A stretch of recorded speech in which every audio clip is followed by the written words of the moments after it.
అనూప్ పాల్గారయ్య గారిని వేదిక మీద ఆహ్వానిస్తున్నాం. చప్పట్లు కొడుతూ దేవుని కనపరచుదాం.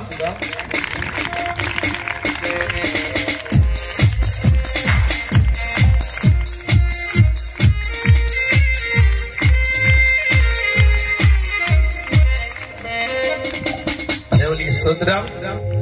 మరి శాలెం రాజా మినిస్ట్రీ వ్యవస్థాపకులు అన్నగారిని కూడా మరి పైకి ఆహ్వానిస్తున్నాం. దేవునికి స్తోత్రం. హల్లెలూయా. దేవుని యొక్క వాక్యాన్ని మనం వినబోయే ముందు సేవకుల గురించి మనకు పరిచయం చేసి వారికి సమయాన్ని అప్పగించాలని దైవజనులకి నేను సమయాన్ని ఇస్తున్నాను.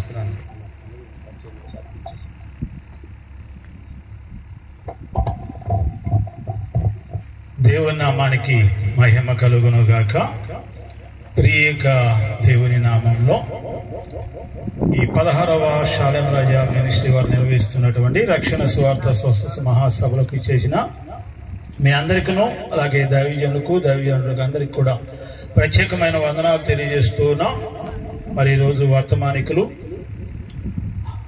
హోలీ మినిస్ట్రీ బుడంపాడు దైవజనులు అనూప్ పాల్ గారు మన మధ్యకి రావడం ఎంతైనా మనకు అది ఆశీర్వాదకరము.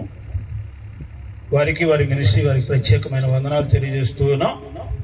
ఈ సమయాన్ని ఇచ్చిన అధ్యక్షుల వారికి కూడా ప్రత్యేకమైన వందనాలు. అనూప్ పాల్ గారు మా స్నేహితులు, క్లాస్మేటు, 5 సంవత్సరాలు కూడా కలిసి ఒకే కాలేజీలో చదువుకొని ఉన్నాం. అది నేను చెప్పడం కంటే ఆయన చెప్తే బాగుంటుంది. ఎందుకనంటే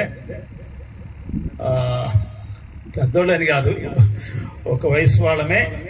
కానీ ఆ సమయంలో నేను లోకానుసారంగా సినిమాలకు, షికార్లకు, సెకండ్ షోకు ఇంట్లో వాళ్ళకు కూడా తెలియకుండా హాస్టల్లో గోళ్ళ దూకి సినిమాల్లో తిరుగుతున్న సినిమా హాలుకు తిరుగుతున్న సమయంలో అనూప్ పాల్ గారు మంచి భక్తి కలిగినటువంటి వ్యక్తి. ఒక రకం చెప్పాలంటే ఆ హాస్టల్లో ఒకరితో ఎటువంటి సంబంధం లేకుండా ఒంటరిగా ఉంటూ ప్రార్థన చేసుకుంటూ ఉండేవాడు. ఆ సమయంలో ఎంతగానో ఆయన్ని ఎందుకు పిచ్చి పట్టి ఈ రంగంగా ఉన్నాడు, ఒంటరిగా కమ్మగా, అందరూ ఈ సమయంలో ఎంజాయ్ చేయకపోతే, ఈ సమయంలో సినిమాలు చూడకపోతే అలా అని నేను అనుకుంటూ ఉండేవాడిని, అనేవాడిని కూడా. కానీ నా గురించి నిత్యం ప్రార్థన చేసేవాడు అనే సంగతిని ఎప్పుడు తెలుసుకుందంటే, నేను ఎప్పుడు తెలుసుకున్నానంటే 15 సంవత్సరాల క్రితం రక్షింపబడిన సమయంలో ఈ గ్రామానికే వచ్చాడు. దైవజనులు మనకి ఈ గ్రామానికి వచ్చి సువార్త ప్రకటించడానికి వచ్చినప్పుడు ఈ గ్రామంలో అంజీ అనేటటువంటి ఒక వ్యక్తి నా ఫ్రెండ్ ఉన్నాడు అని చెప్పి అడిగారు. అంటే నన్ను అంజీ అని పిలుస్తాడు, ఇప్పుడు కూడా అంజీ అని పిలుస్తాడు అంతే. హల్లెలూయా. ఎందుకంటే నాకు ఎంతో ప్రేమ, ఆ పేరుతో నేను పిలవటం నాకు ఎంతో ప్రేమ. ఎందుకంటే చిన్నప్పుడు, అదే యవ్వన కాలంలో ఉన్నప్పుడు నీ కొరకు నేను ఎంతగానో ప్రార్థన చేశాను. ఈరోజు నువ్వు దేవుని బిడ్డగా మార్చబడి రక్షింపబడినావు, నాకు ఎంతో ఆనందంగా ఉంది. ఈరోజు సేవకుడు అవడం ఎంతో ఆనందంగా ఉందని ఆ మాట ఆ రోజు చెప్పినప్పుడు నాకు ఎంతో సంతోషం వేసింది.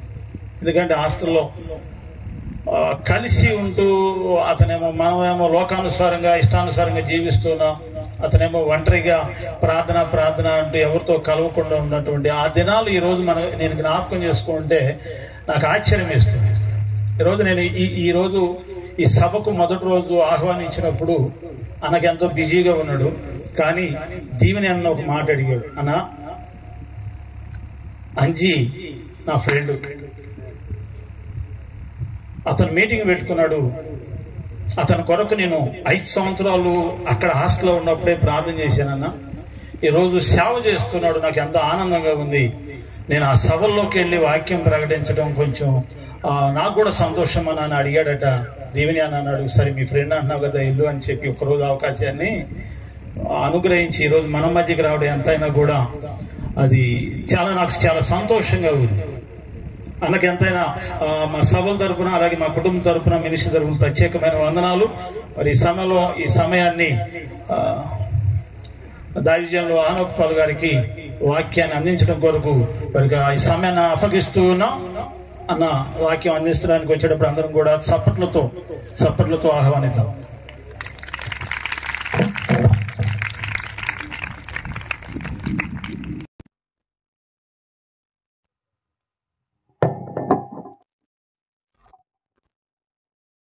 మన ప్రభువును రక్షకుడైనటువంటి యేసుక్రీస్తు నామములో కూడొచ్చిన దైవజనులందరికీ, వేదిక మీద ఉన్నటువంటి పరిశుద్ధులకి, కూడొచ్చినటువంటి సహోదరులకి, గ్రామస్తులకి శుభావందనాలు తెలియపరుస్తూ ఉన్నాం. దేవునికి స్తోత్రం చెప్పండి. హల్లెలూయా. గట్టి చెప్పండి. హల్లెలూయా. ఈ దినాన్ని బట్టి ప్రభుని ఎంతో స్తుతిస్తూ ఉన్నాను.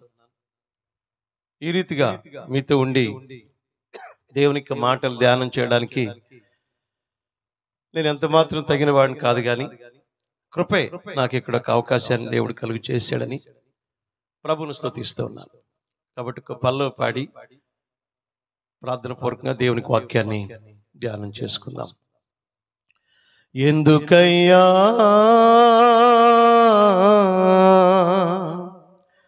యేసయ్యా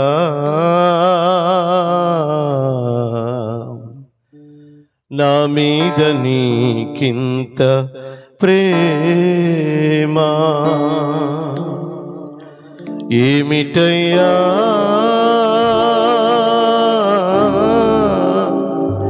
యేసయ్యా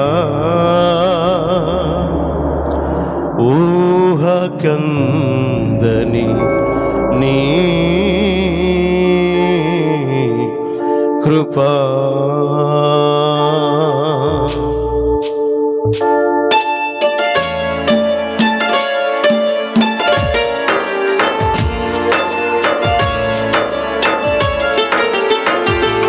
హోలీ మినిస్ట్రీస్ హోరీ ప్రార్థన కీర్తన 91వ నెంబర్ పాట.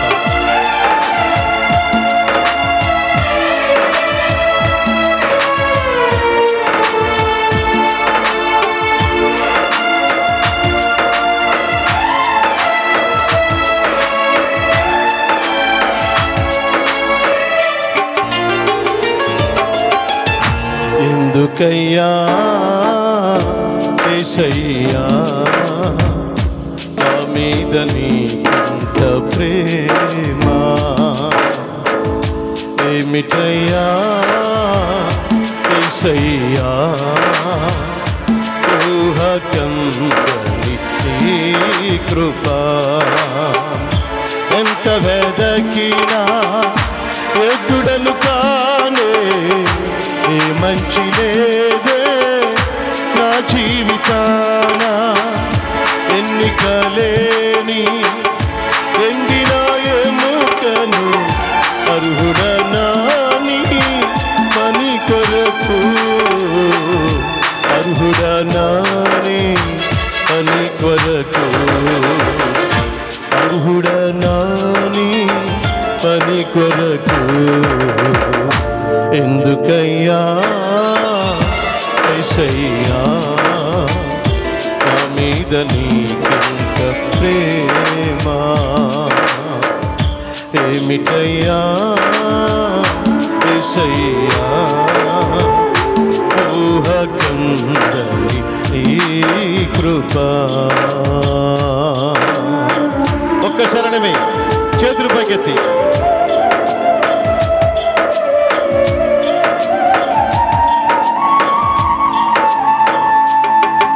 పాపములు పుట్టి పాపములు పెరిగిన వాడు, పాపులను నాకు ఇచ్చిన కృప కొరకే స్తోత్రం.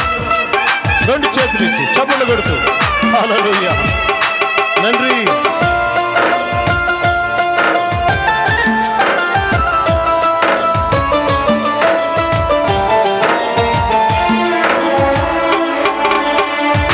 పాపములో పుట్టి పాపములో పెరిగి పాపిగా నేనే పిలువబడి తిని,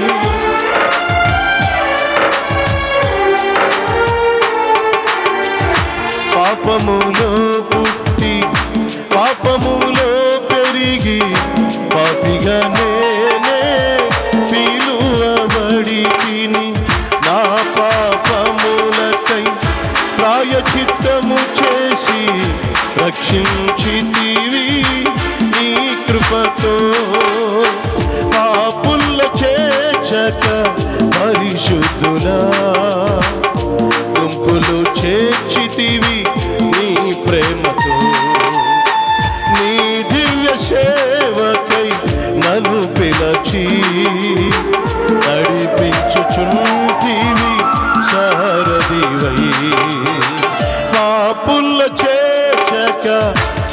పరిశుద్ధుడా గుంపులో చేర్చితివి నీ ప్రేమతో నీ దివ్య సేవకై నన్ను పిలచి నడిపించుచుంటివి సారథివై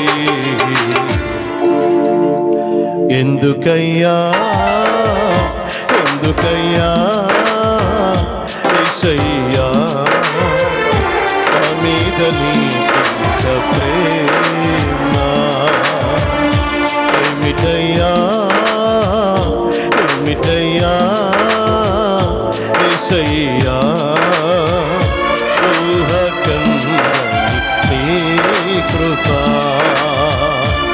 ఊహకందని నీ కృపా ఊహకందని నీ కృపా ఊహకందని నీ కృపా ఊహకందని నీ కృపా ఊహకందని నీ కృపా ఊహకందని నీ కృపా కృపా కృపా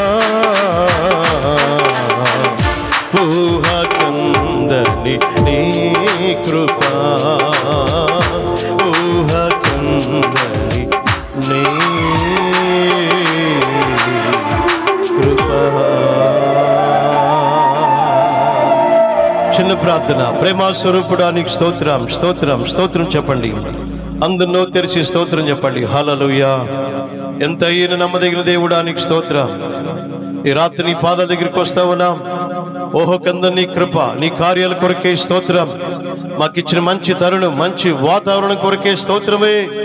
ఇప్పటి వరకు నడిపించినందుకు కొరకే స్తోత్రం. మా ముందున్న సమయాన్ని మాకు ఆశీర్వాదకరంగా చేయగలిగిన దేవుడు, కృప కలిగిన వాడు, సహాయకుడు, మహిమరాజ్యానికి స్తోత్రం చెల్లిస్తూ ఉన్నాం. ఈ రాత్రి నాతో మాతో మీరు మాట్లాడండి. మెత్తన స్వరం మీరు మాకు ఇవ్వండి. వినగలిగిన చెవులు గ్రహించే హృదయం మీరు మాకు దయచేయండి. దుష్టుని కార్యాలన్నీ లయం చేయమని, అపాదిక్రియలు లయం చేస్తారని నమ్ముతూ స్తుతిస్తూ యేసు నామములో స్తుతించి ప్రార్థిస్తూ ఉన్నాం తండ్రి. ఆమేన్. దేవునికి రెండు చేతులెత్తి స్తోత్రం చెల్లిద్దాం. నాకు కొంచెం ఎఫెక్ట్ తగ్గించు. హల్లెలూయా కట్టి చెప్పండి. హల్లెలూయా. మంచిది బిడ్డలారా, దేవునికి వాక్యం నుంచి కొన్ని మాటలు మనం చదువుకుందాం. కొంచెం ఎఫెక్ట్ తగ్గించు. ఇర్మియా గ్రంథం 29వ అధ్యాయం 11వ వచనం. రిఫరెన్స్ కొంచెం త్వరగా నాకు అందించగలరు? మైక్ లో చదవగలరు పిల్లరా? Book of Jeremiah chapter 29 verse 11.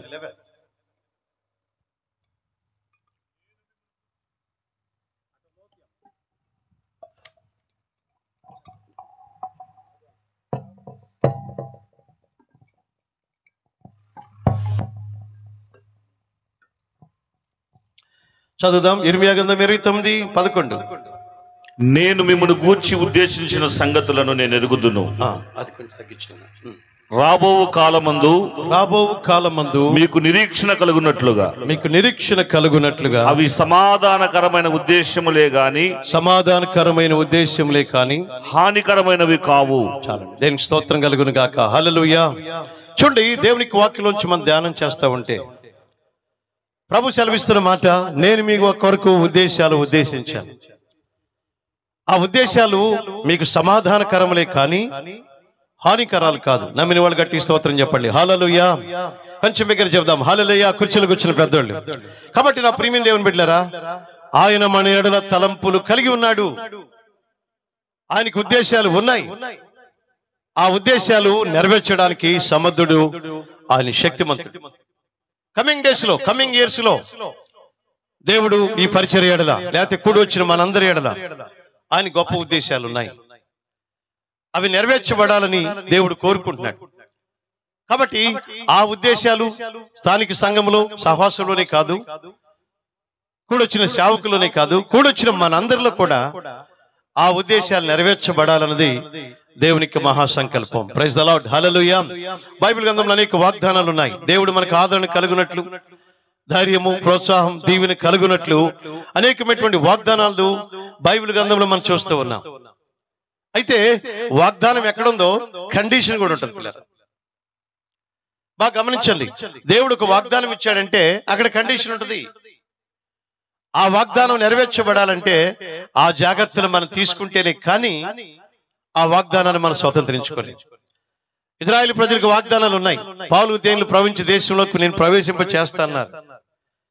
యేసేపు ఆయన మరణ దినమందు చెప్పాడు, ఇదిగో దేవుడు మిమ్మల్ని చూడ వస్తాడు, అబ్రహాం ఇస్సాకు యాకోబులు నడియాడి నా దేశంలో మిమ్మల్ని తీసుకెళ్తాడని ప్రవచించాడు.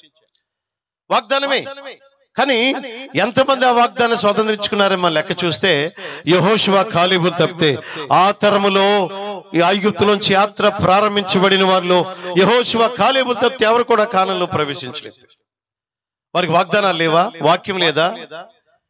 ఏంటి వారి సహవాసం కదా? బాప్తిస్మిక అనుభవం లేదా? పగలు మేఘస్తంభమై రాత్రి అగ్నిస్తంభమై దేవుడు వారు నడిపించలేదా?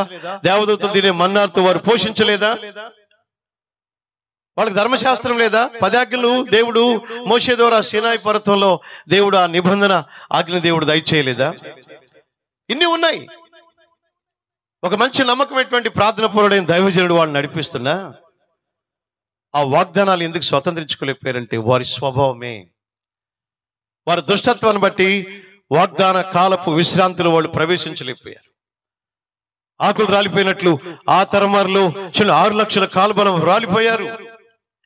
యెహోషువ కాలేబులు తప్పితే ఎవరు ఆ తరమారులో కానాల్లో ప్రవేశించలేకపోయారు.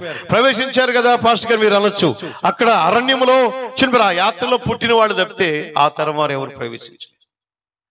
ఎంత గొప్ప విచారం! వాళ్ళకి వాగ్దానాలు ఉన్నాయి కానీ స్వతంత్రించుకోలేనటువంటి పరిస్థితులు ఉన్నాయి.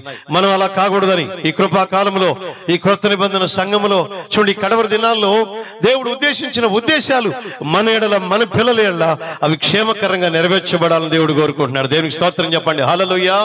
గట్టి చెప్దాం హల్లెలూయా. కన్నీళ్లతో ఉన్న మన కుటుంబాల్లో ఆ దీవెను చూడాలి, సంఘాల్లో మన అభివృద్ధిని చూడాలి.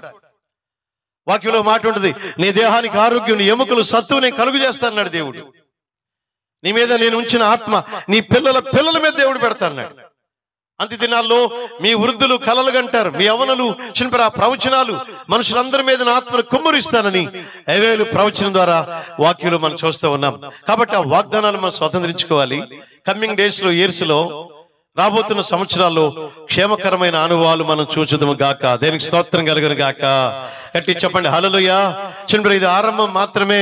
షాలిం రాజా మినిస్ట్రీస్ లో ఇది ఆరంభం మాత్రమే. రాబోతున్న దినాలు ఎన్నో కార్యాలు మనం చూడబోతున్నాం. నమ్మిన వాళ్ళు గట్టికి స్తోత్రం చెప్పండి హల్లెలూయా. వాక్యంలో మాట ఉంటుంది, మొదటి నీ స్థితి కొంచెమైనను చెప్పండి నీవు మహాభివృద్ధి పొందుదు అని వాక్యంలో మన దేవుడు సెలవిస్తుంది.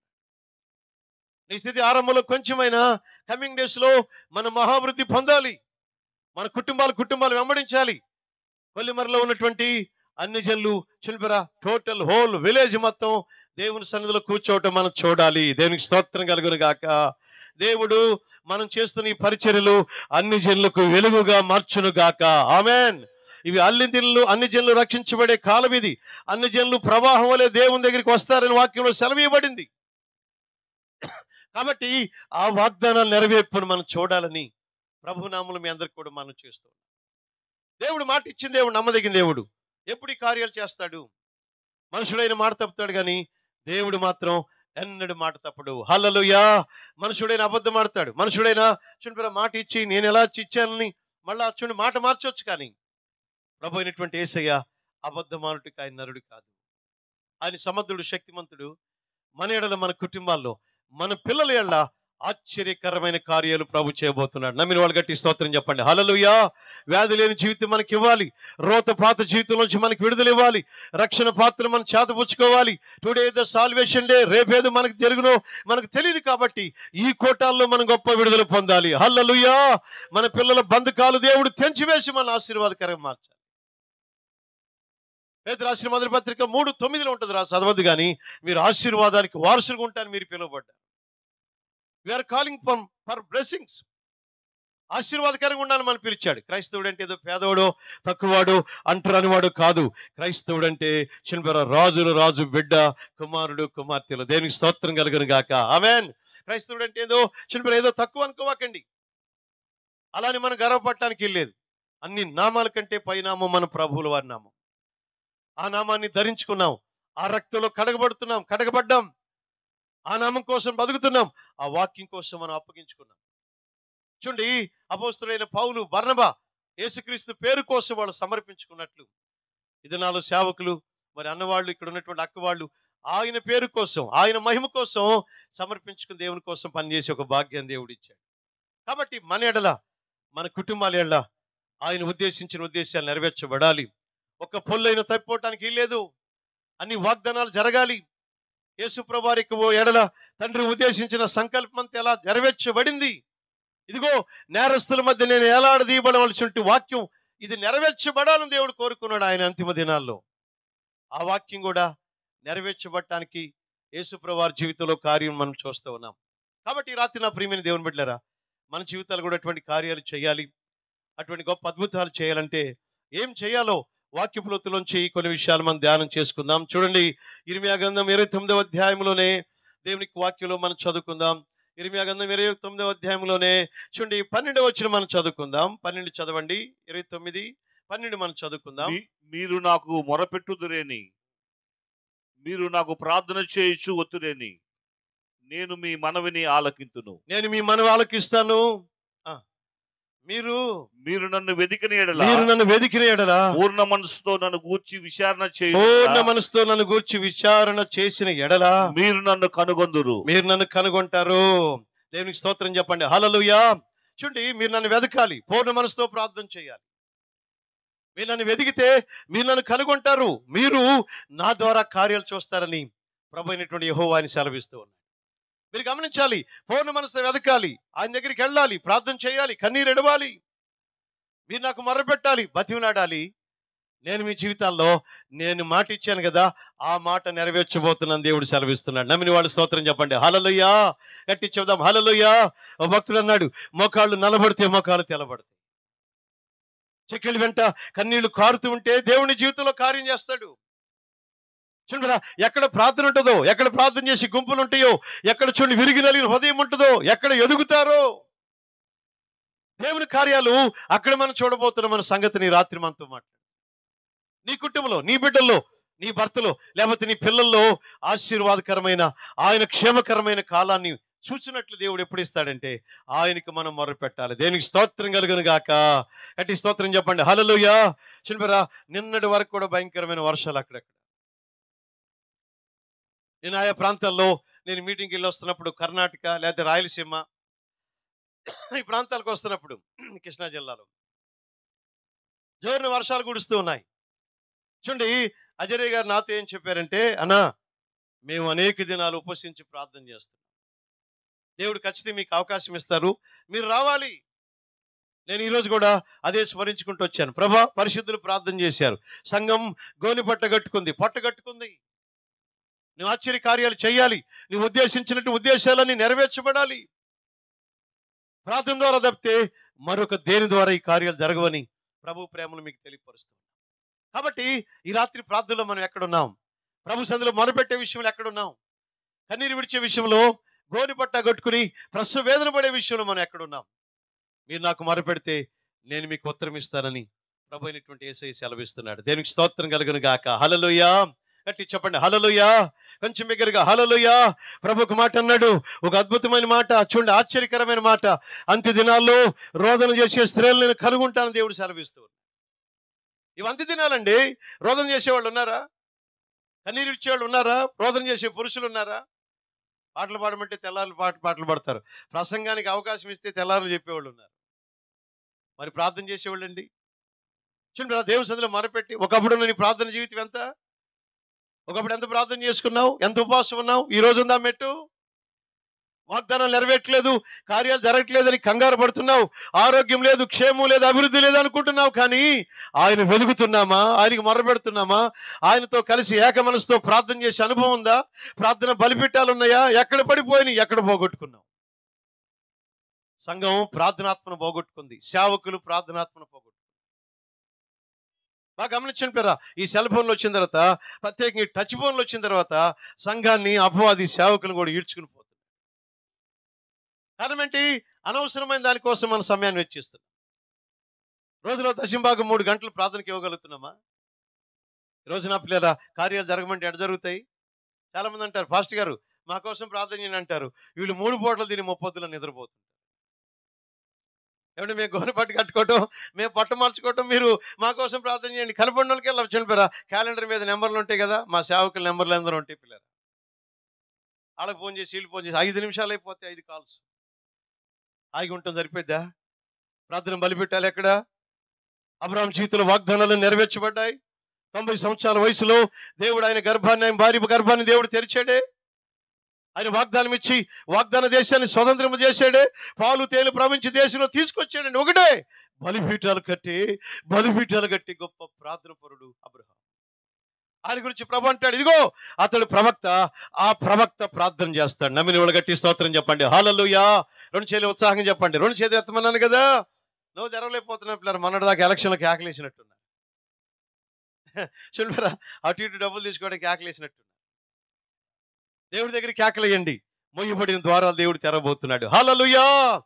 కుర్చీలో కూర్చున్న పెద్దోళ్ళు చెప్పండి హల్లెలూయా. ఎలవై అన్నట్టుంది, వెళ్ళేది లేదు పిల్లలు. ఆలోచించండి. మంచి గాలి. అసలు అజయ్ గారు 7 మీటింగ్ పెడతారు నేను అనుకోలేదు. నేను ఆదరణ అనుకున్నాను, కట్టాదరణ.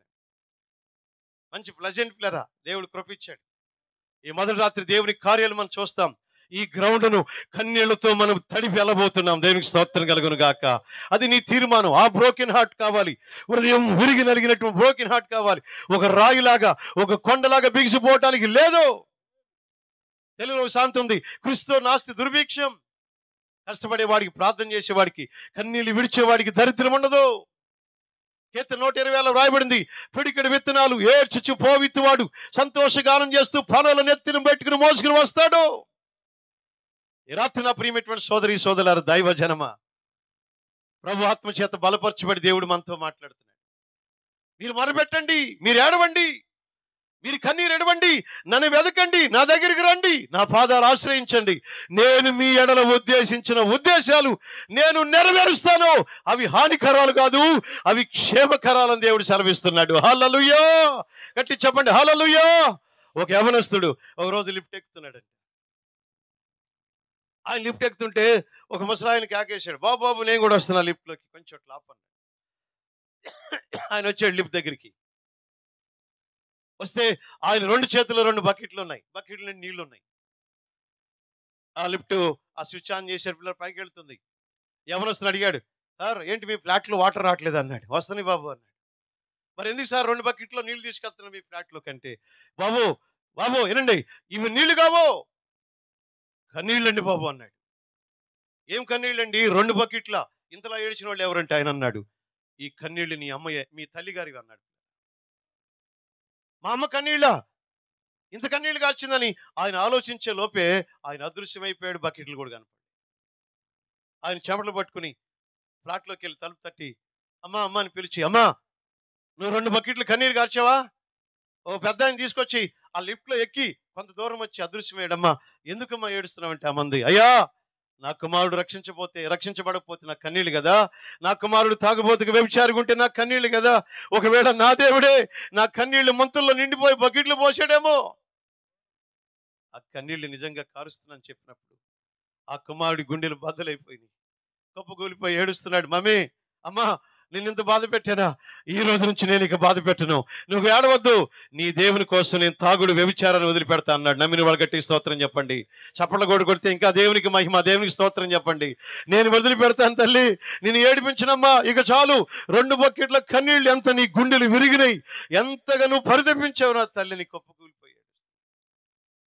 టై విత్ టీయర్స్. కన్నీళ్ల ప్రార్థన ద్వారా ఆ కుమారుడి జీవితంలో దేవుడు ఆశ్చర్యకరమైన కార్యం చేశాడు. ఈ రాత్రి నా ప్రియమైన అక్కలారా, అన్నలారా, దైవ జన్మ, ప్రార్థనలు ఎక్కడున్నావు? ప్రార్థనలో నేను ఎక్కడున్నాను? ఇందాక నా స్నేహితుడు అజయ్ చెప్పాడు కదా, నేను ప్రభుని నమ్ముకుని కాలేజీకి వెళ్తున్న దినాల్లో దినానికి 6 గంటలు ప్రార్థన చేసుకున్నాను.